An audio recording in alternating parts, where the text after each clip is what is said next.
ভেনেজুয়েলার তেল রপ্তানির উপর চাপ বাড়াতে আরও ৬টি তেলবাহী জাহাজে নতুন নিষেধাজ্ঞা আরোপ করেছে যুক্তরাষ্ট্র।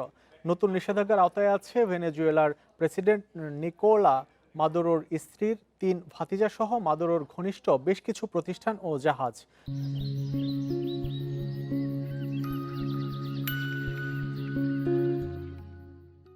ওয়াশিংটন বলছে মাদক পাচার, অবৈধ তেল বাণিজ্য এবং মাদুরোর অবৈধ শাসন মোকাবেলায় এই পদক্ষেপ নেওয়া হয়েছে।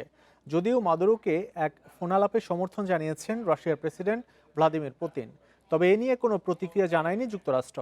এর একদিন আগে ভেনেজুয়েলার উপকূল থেকে একটি জ্বালানি তেলবাহী ট্যাঙ্কার জব্দ করে যুক্তরাষ্ট্র। হোয়াইট হাউসের প্রেস সেক্রেটারি ক্যারোলিন লেভিট জানিয়েছেন, জব্দ করা ট্যাঙ্কারটিতে নিষেধাজ্ঞার আওতায় থাকা এবং কালোবাজারে বিক্রি হওয়া জ্বালানি তেল ছিল। যুক্তরাষ্ট্রের এমন কার্যক্রমকে আন্তর্জাতিক জলদস্যুতা হিসেবে আখ্যা দিয়েছে।